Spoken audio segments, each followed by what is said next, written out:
kami siap mendengarkan firman-Mu Tuhan. Jamah setiap kami butuh Engkau berbicara dengan keras dan lantang. Mata kami, fokus kami tertuju kepada Engkau Tuhan. Hamba-Mu hanya alat-Mu saja. Tidak ada satu orang pun di tempat ini yang mencuri kemuliaan Tuhan. Tugas kami adalah memuliakan Tuhan. Kami duduk diam, fokus konsentrasi.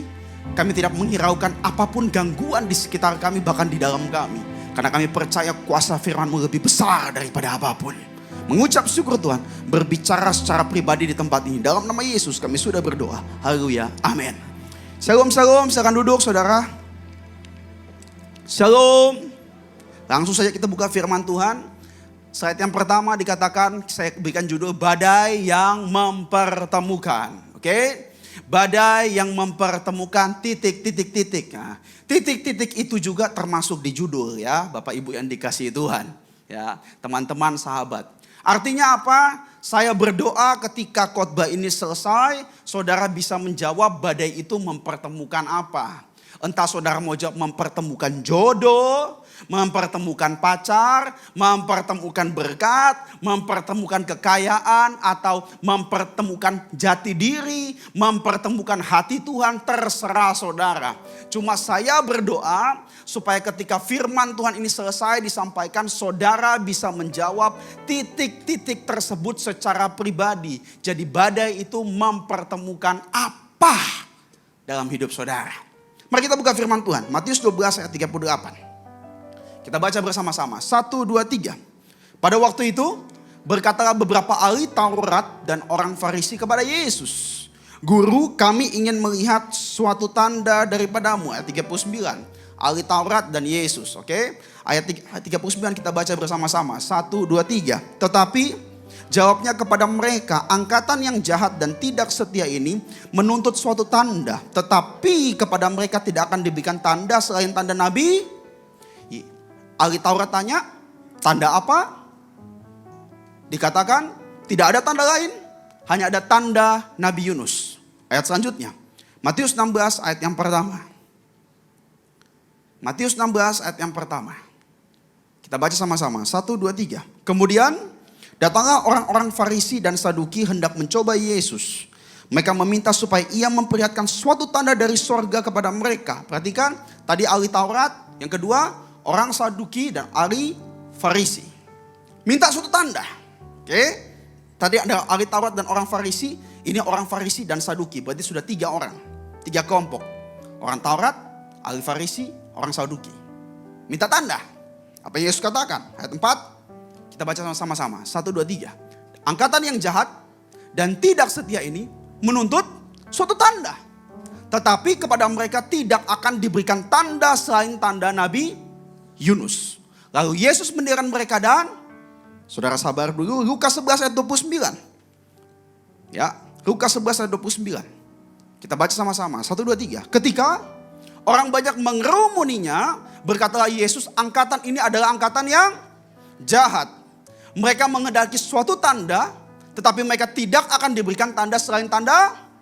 Berarti sudah ada ahli Farisi, ahli Taurat, orang Saduki. Berarti orang-orang yang pintar, orang-orang yang tahu firman, orang-orang yang punya pedalaman luar biasa. Dan semuanya terakhir orang banyak mengerumuni Yesus. Orang banyak yang mengerumuni Yesus bukan orang-orang yang sungguh-sungguh mencari Tuhan untuk belajar. Namun orang yang banyak mengerumuni Yesus karena cuma mau ingin tahu sesuatu, ingin tahu mujizat, dan ada motivasi di balik itu semua. Berarti kalau kita melihat ada beberapa faktor di sini, beberapa tipe orang. Pertama, ada Farisi, orang Saduki, ahli Taurat, dan yang terakhir orang yang cuma ingin mendapat sesuatu daripada Yesus saja. Saudara perhatikan baik-baik. Saya minta saudara perhatikan baik-baik. Oke? Apa kesamaan dari 4 tipe orang tersebut? 1, mereka tahu firman semua. Mereka punya pengalaman. Namun kedua, mereka keras kepala. Tuhan gak kasih tanda lain. Dia cuma kasih tanda Nabi Yunus. Sore hari ini saya mau kasih khotbah untuk orang-orang yang keras kepala. Katakan kananmu, kamu keras kepala, khotbah ini untuk kamu. Slide nomor 2. Oke. Saya langsung dulu ya. latar belakang Yunus. Kenapa ini 4 tipe orang semuanya pintar semua namun keras kepala.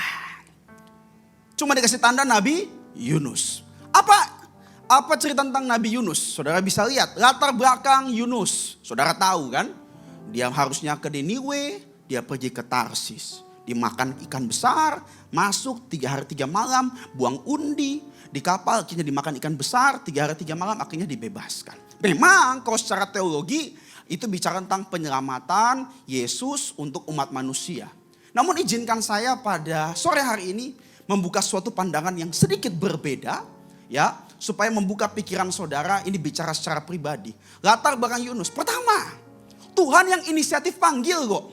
Kamu pergi ke Niniwe. Oke. Kedua, Tuhan sediakan jalan keluar. Benar kan? Dia dimakan di perut ikan, akhirnya dia mau lari ke Tarsis. Ikan besar datang, akhirnya dia dimuntahkan. Setelah dia dimuntahkan, akhirnya dia kembali ke tujuannya. Saudara perhatikan, waktu Yesus menghardik badai di Danau Galilea, karena Yesus mengajarkan para murid untuk belajar taat. Ada pemuritan, dibilang bertolak ke seberang. Berarti badai terjadi, diizinkan Tuhan supaya melatih iman kita. Oke dong, supaya kita kuat. Yang kedua, Rasul Paulus berbeda. Dia naik kapal, dia sudah bilang kalau kita naik kapal ini kita celaka. Dia sudah bilang, namun terjadi badai. Waktu badai itu terjadi, saudara, ternyata badai itu bukan karena kesalahan Rasul Paulus. Berarti badai itu bisa terjadi karena Tuhan sedang melatih kita. Badai yang ketiga kedua terjadi mungkin karena kesalahan orang lain. Yang ketiga kita belajar hari ini, badai yang terjadi mungkin seperti Yunus. Karena dia lari makanya badai itu terjadi. Ikan besar datang, apa yang ditabur harus dituai. Terus dikatakan apa? Tapi Tuhan sediakan jalan keluar. Yang ketiga apa? Niniwe itu akhirnya bertobat walaupun Yunus lari. Yang keempat, Tuhan itu sabar ngajar Yunus yang keras kepala semua memang. Terus kita belajar ya Yunus 4 ayat yang pertama. Saya akan bagikan hari ini Yunus 4 ayat yang Yunus pasal 4 sampai terakhir. Dengan judul Yunus belajar menginsyafi bahwa Allah mengasihi bangsa-bangsa lain. Itu judul perikopnya. Kenapa saya bilang menarik? Dikatakan Yunus menginsyafi. Loh, berarti waktu dia sudah khotbah Niniwe, orang sudah bertobat berarti enggak insyaf. Loh, dia sudah hari ini sudah dipakai Tuhan kemana-mana, dia belum insyaf. Loh, kenapa saudara dia memilih untuk ke Tarsis daripada ke Niniwe? Saya cerita sedikit saja supaya nanti saudara gampang menyimak. Niniwe itu dari kerajaan Asyur. Asyur itu berbeda dengan Israel. Tarsis itu masih satu golongan. Nuh punya anak Sem, Ham, Yafet. Tarsis itu keturunannya Yafet. Berarti Tarsis itu masih Yunus merasa ini saudaraku. Makanya aku harus selamatkan mereka aja. Namun Tuhan berbeda. Tuhan mau dia ke Niniwe. Namun Yunus tidak mau ke Niniwe. Dalam Yunus 4 adalah sebuah cerita di mana Tuhan dengan sabar mengajarkan orang yang keras kepala. Kita baca dulu sama-sama. Ayat 1 sampai 3. 1, 2, 3. Tetapi hal itu sangat mengesalkan hati Yunus, lalu belum apa-apa sudah marah. Tantrum. Ayat kedua kita baca sama-sama. 1, 2, 3. Dan berdoa ia kepada Tuhan katanya, ya Tuhan, ketika aku masih di negeriku, itulah sebabnya maka aku dahulu melarikan diri ke Tarsis. Dia membela dirinya. Terus, sebab aku tahu bahwa engkaulah Allah yang, dia tahu Allah pengasih namun dia lari. Terus, dan penyayang, panjang sabar, dia tahu Tuhan, dia kenal Tuhan. Terus, dan berlimpah kasih setia serta yang menyesal karena malapetakannya yang hendak didatangkannya. Ayat 3. Jadi sekarang, ya Tuhan, cabutlah kiranya nyawaku karena lebih baik aku mati daripada ini. Stres. Ini orang stres. Sudah buat Niniwe bertobat, dia marah tiba-tiba sama Tuhan karena dia nggak terima Niniwe bertobat. Setelah itu dia bilang cabutlah nyawaku Tuhan. Namun dia tahu Tuhan itu panjang sabar, Tuhan itu baik, Tuhan itu penuh dengan kasih setia. Poin yang pertama, silakan ditampilkan. Berarti ada satu problem yang terjadi dalam hidup Yunus. Ada jati dirinya yang gak jelas. Poin yang pertama, jati diri yang harus dibenahi. Katakan kananmu, jati dirimu dibenahi bro. Saya kasih contoh. Jati diri kenapa dibenahi? Ini handphone adalah ciptaan. Namun handphone ini kalau kita tidak tahu fungsinya, berarti jati dirinya kita nggak ketahui. Handphone yang sama kamu bisa pakai baca firman. Handphone yang sama kamu bisa pakai memancing hawa nafsumu. Handphone yang sama engkau bisa pakai untuk iri hatimu. Sama-sama ciptaan yang sama. Namun fungsinya bisa berbeda. Yang menentukan fungsi bukanlah handphonenya, namun yang menentukan fungsi adalah jati diri daripada handphonenya. Hari ini kadang-kadang waktu kita jatuh, saudara, orang sering ngomong, lu tahu nggak hidup lu kayak gitu, makanya ngaca lu gitu loh. Kalau saya bilang perkataan seperti itu sangat salah. Kenapa? Kalau kita makin ngaca diri kita makin hancur. Kenapa? Karena gambar kita bukan dari gambar diri kita sendiri. Kejadian 1 ayat 27 kita baca sama-sama. Kejadian 1 ayat 27. 1, 2, 3. Maka Allah menciptakan manusia itu menurut gambarnya. Menurut gambar yang Allah diciptakannya dia. Laki-laki dan perempuan diciptakannya. Berarti kalau mau tahu jati diri saya sebenarnya nggak bisa ngaca. Kalau saudara ngaca, saudara cuma lihat dirimu sendiri. Yang saudara harus lakukan apa? Cari Tuhan. Saudara belajar isi hati Tuhan. Sehingga saudara mengetahui sesuatu. Katakan kiri kananmu, bro, sis, stop ngaca. Kenapa? Kalau saudara makin ngaca, yang saudara melihat mungkin masa laluku kelam. Orang tuaku hancur. Saudara melihat bayangan dirimu sendiri. Gitu loh. Namun kalau saudara melihat Tuhan, pancaran Tuhan itu terjadi dalam hidupmu. Contohnya apa hari ini? Saya kasih contoh sederhana. Saudara semua pakai kostum, betul kan? Kostumnya terbuat dari apa? Kain. Kain itu ciptaan. Namun siapa yang membuat tujuan daripada kain itu sehingga menjadikan kostum?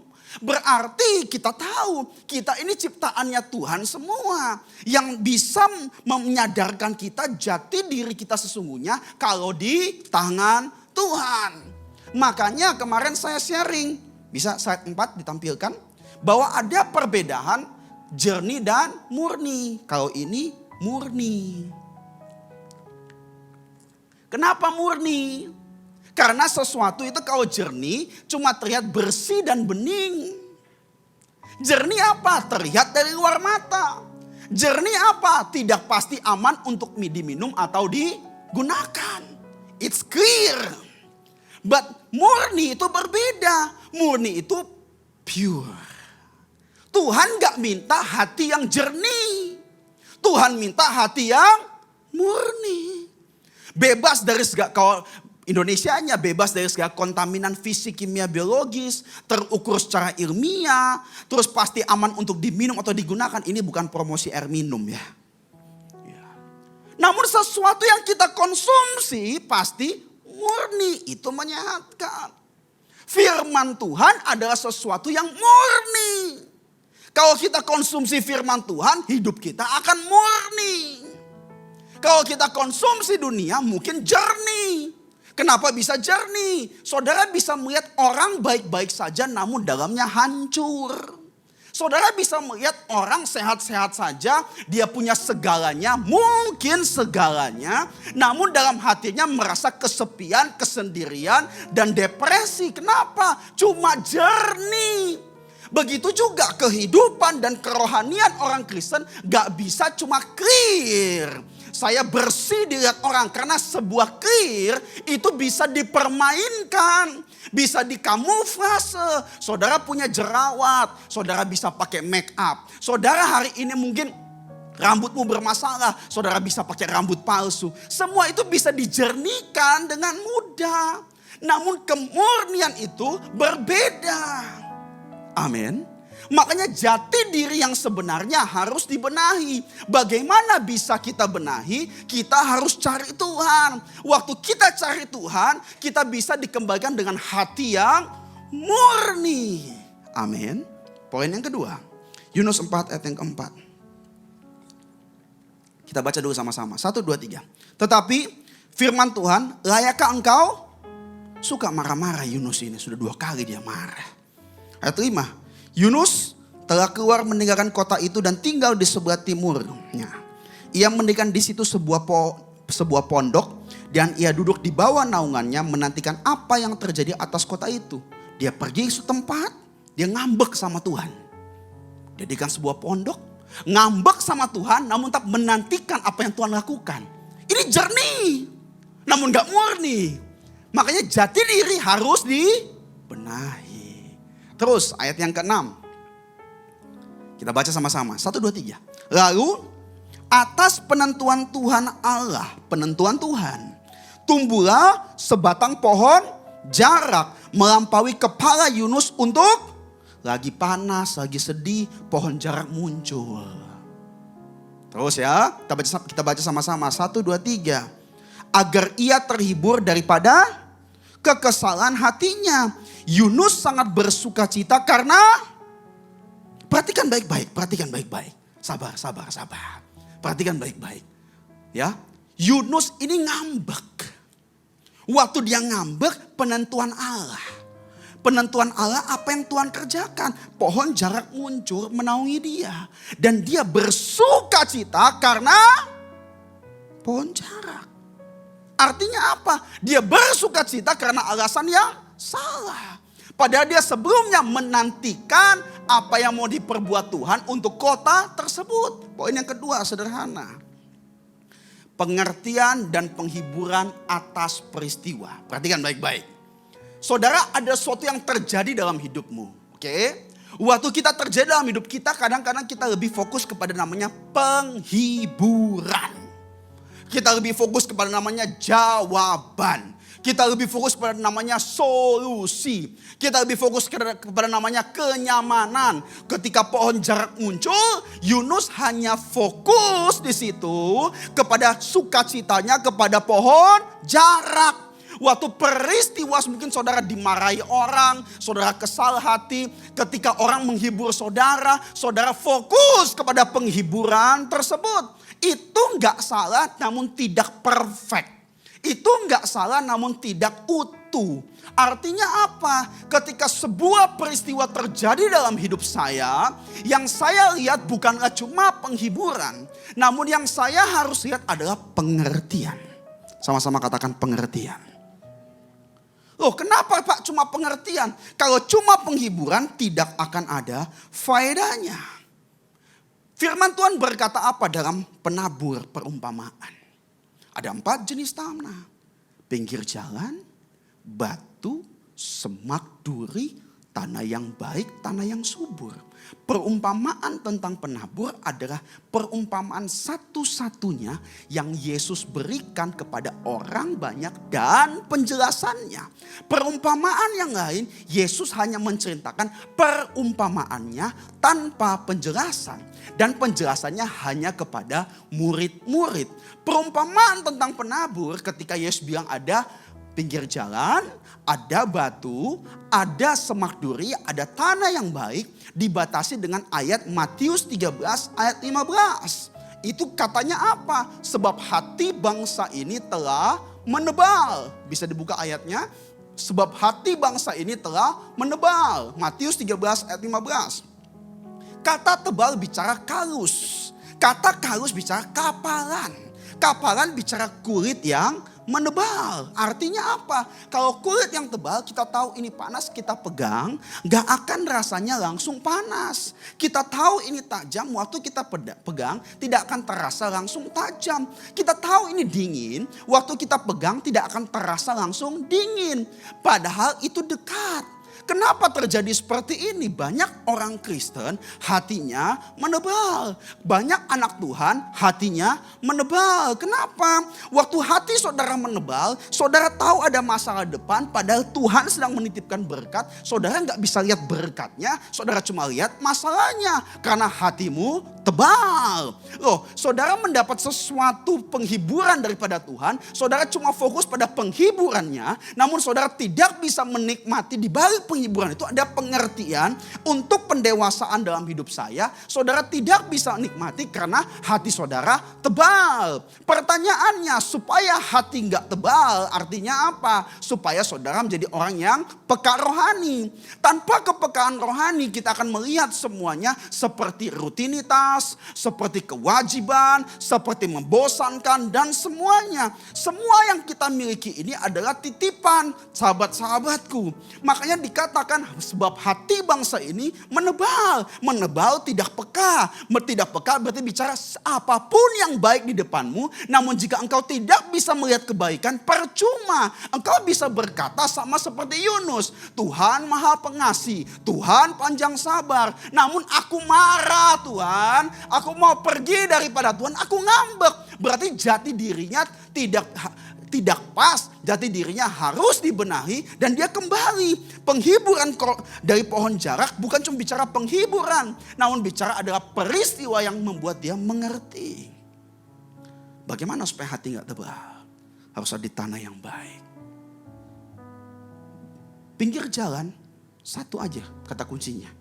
Tidak peduli firman. Batu-batu artinya apa? Cuma terima firman dengan happy. Ini singkat padat jelas. Semak duri artinya apa? Hatimu ada firman. Namun ada semak duri. Ada firman. Namun ada kebencian. Ada firman. Ada kekhawatiran. Ada firman. Ada ketakutan. Ada firman. Ada dosa. Tercampur. Terlalu beresiko. Simpan firman. Buang semak duri. Yunus 4 ayat yang ke-7.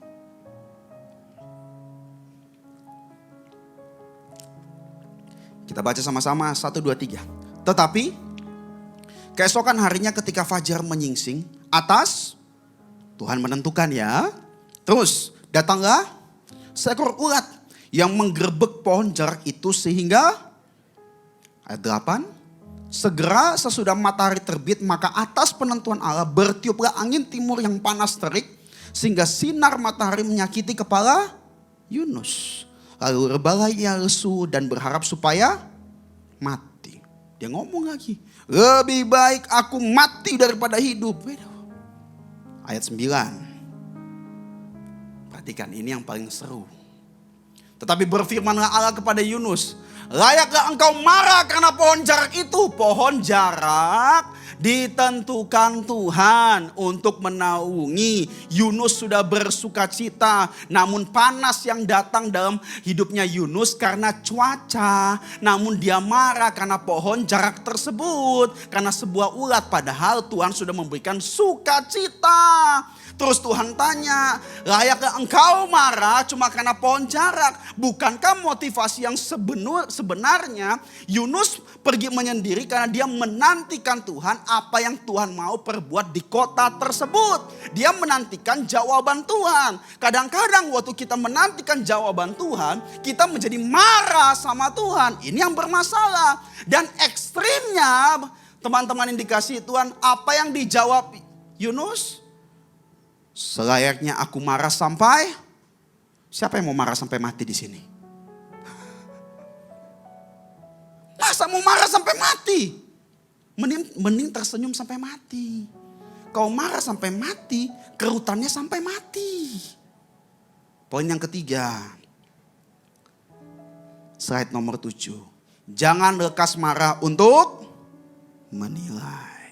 Katakan kiri kananmu, jangan suka marah-marah. Namun sekarang orang marah itu bukan cuma bentakan. Namun sekarang orang marah itu bukan cuma emosian. Marah itu ekspresinya beda-beda. Ada marahnya soft spoken. Ada marahnya menghilang. Tetap marah. Karena itu bagian daripada ketantruman. Katakan kiri kananmu, jangan tantrum. Saya kasih ayat-ayat supaya saudara jangan cepat marah. Kalau marah pasti suka menilai. Karena anak muda itu emosinya meluap-luap. Namun ekspresinya berbeda-beda. Dulu marah, tantrum dia teriak, woi. Sekarang enggak. Ada yang marah dia secara halus. Kamu tahu aku marah. Benar kan? Kita lihat ayat marah-marah yang pertama. Pengkhotbah 7 ayat 9. Pengkhotbah 7 ayat 9. Saya juga mau baca. Kita baca sama-sama dengan keras. 1, 2, 3. Janganlah lekas-lekas marah karena amarah menetap dalam dada orang. Ya saudara jawab, ingat baik-baik. Jangan cepat marah untuk menilai. Kalau saudara marah menilai sesuatu sama kayak Yunus. Mau marah sampai mati karena pohon jarak. Mau lagi gak ayat marah-marah? Saya kasih lagi satu. Yakobus 1 ayat 19.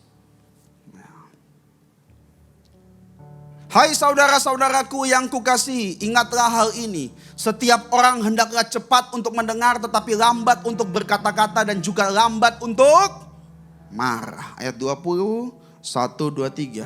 Sebab amarah manusia tidak mengerjakan kebenaran di hadapan Allah. Kamu marah gak mengerjakan kebenaran. Mau ayat marah lagi? Gak usah, cukup lah. Ya, Yunus 4 ayat 10. Poin yang terakhir. Lalu Allah berfirman, engkau sayang kepada pohon jarak itu, yang untuknya sedikit pun engkau tidak berjeripaya, dikasih pengertian. Kamu gak jeripaya untuk itu, aku yang tumbuhkan. Dan yang tidak engkau tumbuhkan, yang tumbuh dalam satu malam dan binasa dalam satu malam pula. Ayat 11. Bagaimana tidak, aku sayang kepada Niniwe, kota yang besar itu, yang berpenduduk lebih dari 120.000 orang, yang semuanya tak tahu membedakan tangan kanan dari tangan kiri, dengan ternaknya yang banyak. Poin yang keempat, isi hati Tuhan. Kalau saudara bisa benahi jati dirimu, cari Tuhan, bukan cuma bercermin atas dirimu. Kenal Tuhan, saudara tahu namanya kemurnian. Saudara mengerti setiap peristiwa yang terjadi bukan berdasarkan penghiburannya, namun pengertiannya. Ketiga, saudara bisa menilai apapun bukan dengan cepat marah dan cepat tantrum. Saudara mengerti isi hati Tuhan. Isi hati Tuhan apa? Firman Tuhan berkata apa? Tuhan tidak pernah lalai menepati janji-janjinya. Namun ia dengan sabar menantikan engkau. Supaya engkau bertobat dan engkau tidak binasa. Karena begitu besar kasih karunia Allah akan dunia ini. Sehingga ia mengaruniakan putranya yang tunggal. Supaya setiap orang yang percaya beroleh hidup yang kekal dan tidak binasa. Artinya apa? Target akhir Tuhan adalah bukan supaya engkau punya karir yang sukses. Bukan supaya engkau hari ini bisa punya validasi dari teman-temanmu. Target akhir Tuhan adalah supaya tidak binasa. Makanya Injil kerajaan ini harus diberitakan di seluruh dunia. Baru tibalah kesudahan. Keselamatan dari bangsa Israel dan untuk bangsa-bangsa. Bukan cuma Tarsis. Namun Niniwe yang bukan keturunan Israel pun harus bertobat. Disitulah baru kita tahu isi hati Tuhan. Ternyata keselamatan untuk bangsa-bangsa. Isi hati Tuhan supaya tidak binasa. Berkat yang kita nikmati. Masalah yang kita lewati. Semuanya cuma sementara. Namun tujuan akhirnya supaya tidak binasa. Namun hari ini kita lihat baik-baik Bapak Ibu yang dikasihi Tuhan. Sahabat-sahabatku. Mengapa kita gak pernah mengerti isi hati Tuhan? Karena kita terlalu hidup dalam dimensi manusia kita. Petrus datang kepada Yesus. Kalau bisa hal ini dijauhkan daripadamu. Namun Yesus bilang, enyalah iblis. Engkau suatu batu sandungan bagiku. Karena engkau memikirkan bukan apa yang dipikirkan Allah, namun apa yang dipikirkan manusia. Kalau saudara melihat maksud Petrus adalah baik bagi pikirannya Petrus. Namun maksud Tuhan adalah dia harus mati supaya tidak ada yang binasa. Itu isi hati Tuhan. Namun Yesus menegur, nyala iblis. Kenapa? Iblis bisa bekerja karena dagingnya terlalu kuat. Karena sisi manusianya terlalu kuat. Makanya firman Tuhan berikutnya berkata, dikatakan apa? Barang siapa mau mengikut aku, ia harus menyangkal dirinya dan memikul salibnya. Loh, artinya apa? Sangkal diri bukan bicara supaya kita nggak buat dosa. Sangkal diri bicara supaya kita mengerti isi hati Tuhan, masuk dalam dimensi Tuhan, dan kita mengerti apa yang Tuhan mau sehingga kita benci dosa. Karena hari ini kalau saudara melihat ya, ketika bandara Changi dan Juanda, pesawat datang itu harus menyesuaikan dengan frekuensi bandara pemantau. Oke? Kalau dia landed di Juanda, dia nggak bisa pakai frekuensi Changi. Pesawatnya harus menyesuaikan. Hari ini jangan atur Tuhan. Saudara jangan minta Tuhan yang sesuaikan dengan saudara. Saudara yang harus mengerti isi hati Tuhan dan menyesuaikan dengan Tuhan. Loh, kenapa? Hawa dia jatuh dalam dosa karena dia berdialog dan mendengar iblis, saudara. Namun Maria duduk diam di kaki Tuhan. Contoh yang lain, Simson kuat, punya identitas, punya segalanya, punya karunia. Namun dia mendekat dengan Delila, akhirnya hilang kekuatannya karena dia mendekatkan diri kepada si jahat. Namun kita lihat Yusuf, istri daripada Potifar datang, dia langsung lari. Berarti intinya apa? Saudara mendekat kepada setan, saudara akan buka celah, hidupmu diisi oleh setan. Saudara mendekat kepada Tuhan, celahnya makin kecil, namun kita tetap harus berjuang. Mazmur 34 ayat 17. Apabila orang-orang benar itu berseru-seru, maka Tuhan mendengar dan melepaskan mereka dari segala. Engkau berseru kepada siapa? Manusia? Masalah?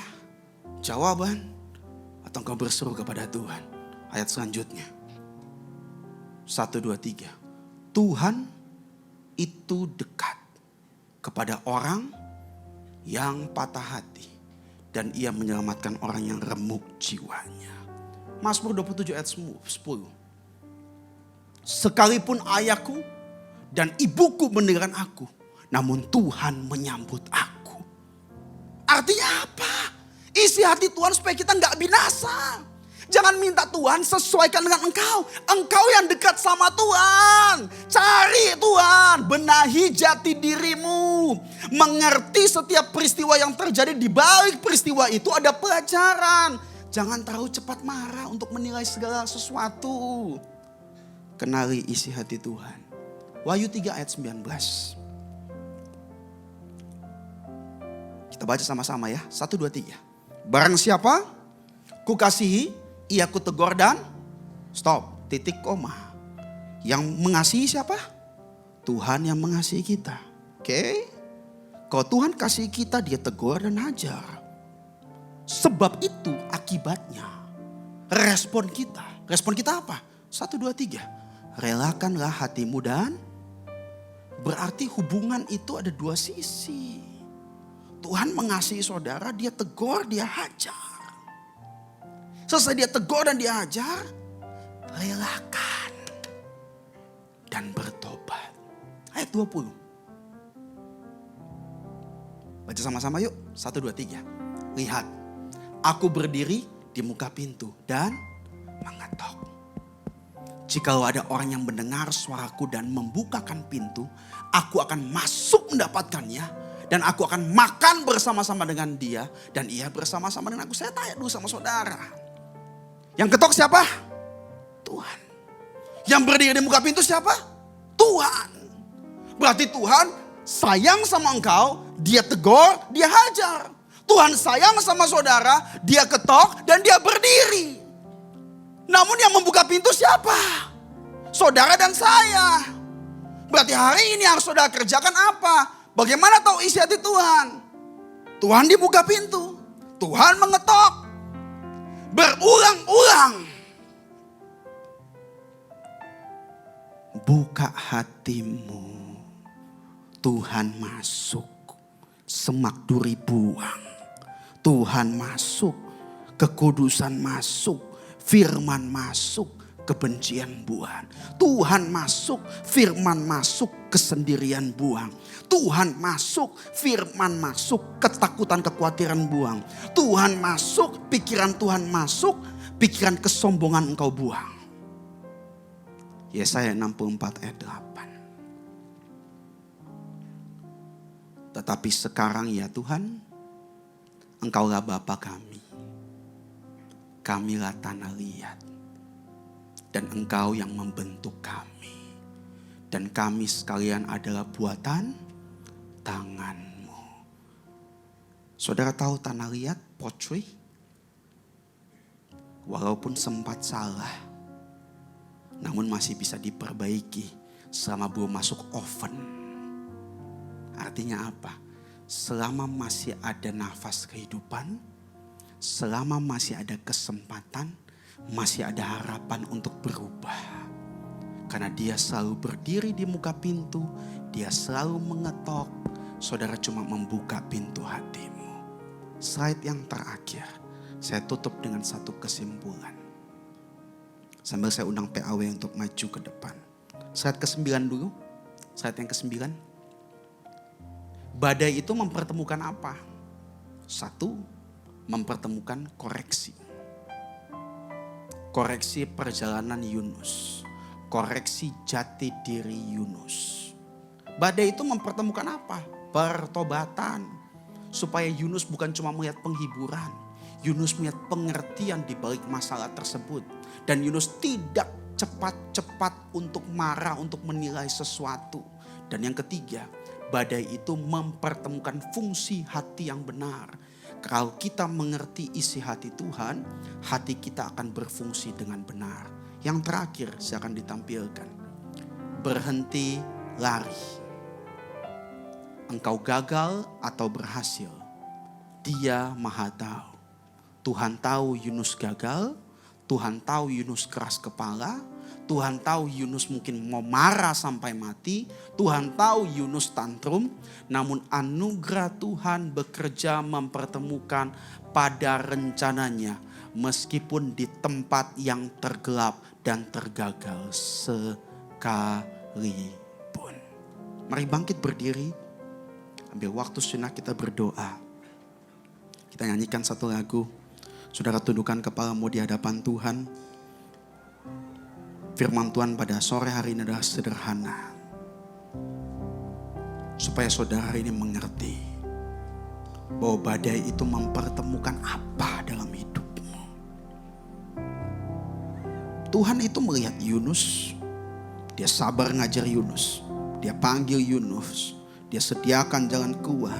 Dia berikan kuasa. Namun Yunus juga harus belajar. Jati diri sebenarnya ia harus dibenahi. Bukan cuma melihat penghiburan, namun harus melihat pengertian. Bukan cepat marah dan ego dan sombong yang naik untuk menilai sesuatu. Namun tahu isi hati Tuhan. Sehingga badai itu mempertemukan koreksi dalam kehidupan kita. Badai itu mempertemukan pertobatan. Badai itu mempertemukan fungsi hati yang benar. Jika engkau hari ini berkata, aku mau lari Tuhan. Saya mau katakan, berhenti untuk lari. Tuhan Maha tahu.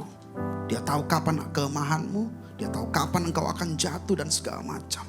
Namun ketika firman Tuhan masih bisa didengarkan. Karena dia mengasihi, dia menegur saudara. Namun hari ini katakan apa? Relakan. Relakan hatimu. Jangan keraskan. Relakan hatimu bertobat. Relakan hatimu bertobat. Dia berdiri di muka pintu dan mengetok. Yang kau hanya bisa lakukan apa? Buka hati, usir semak duri dalam hidupmu. Meskipun dosamu merah seperti kain kirmis dan bulu kesumba, akan berubah menjadi putih seperti bulu domba dan salju.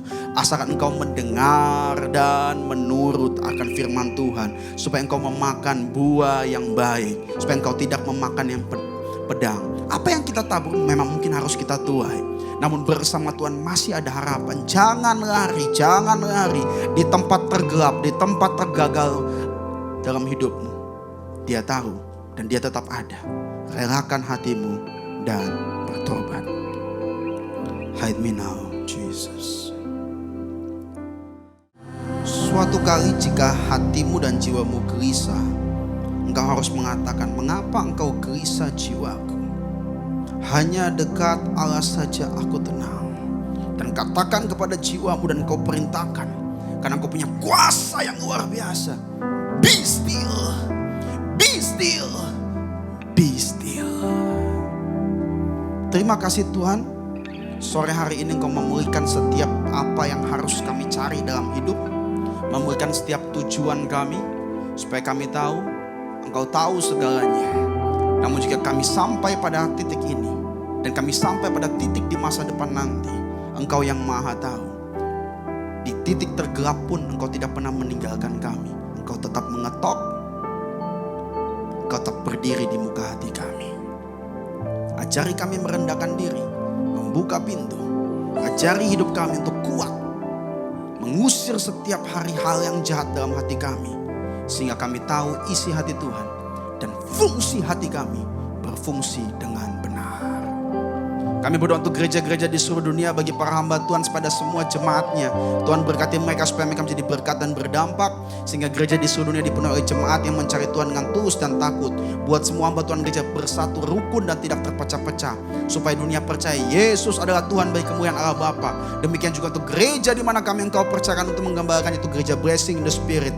Berdoa untuk setiap persembahan daripada jemaat dan umatmu, biar persembahan Engkau itu berkenan sebagai persembahan Habel. Tuhan beri kemurahan-Mu. Balaslah kebaikan dan kerajaan hati jemaat. Jaga dan lindungi mereka, serta pelihara mereka beserta keluarga, pekerjaan, dan kesehatannya. Dekapkan tanganmu di dada. Menerima berkat adalah hal yang mudah, menjaga hati adalah hal yang sulit. Firman Tuhan berkata, jagalah hatimu dengan segala kewaspadaan, karena dari sanalah terpancar kehidupan. Jemaat yang dikasihi Tuhan, jadilah berkat dan terima berkat rahmat anugerah dari Allah Bapa di sorga dalam Putra Tunggalnya Yesus Kristus, yang telah mati bagi dosa kita dan bangkit pada hari ketiga, sehingga kita menyembah Tuhan Allah yang hidup, dan iman kita bukan kepada Tuhan yang mati. Dia naik ke sorga untuk menyediakan rumah bagi kita, sehingga kita punya pengharapan yang pasti. Dan dalam persekutuan dengan Roh-Nya yang kudus, yang membuat hati kita berkobar-kobar dan roh kita menyala-nyala dalam kasih semula. Roh Kudus yang menghibur, menguatkan, memelihara, menginsafkan, menuntun dan memimpin kita kepada kebenaran dan kekudusan, serta menjadi saksi Kristus mulai hari ini sampai selama-lamanya. Kita tutup dengan doa yang Tuhan Yesus ajarkan. Bapa kami yang di sorga, dikuduskanlah namamu, datanglah kerajaan-Mu, jadilah kehendak-Mu di bumi seperti di surga. berikanlah kami pada hari ini makan kami yang secukupnya, dan ampuni kami akan kesalahan kami, seperti kami juga mengampuni orang yang bersalah kepada kami. Dan janganlah bawa kami dalam pencobaan, tapi lepaskanlah kami daripada yang jahat. Karena Engkau punya kerajaan dan kuasa dan kemuliaan sampai selama-lamanya. Amin. Tuhan Yesus memberkati. Nebus hidupku.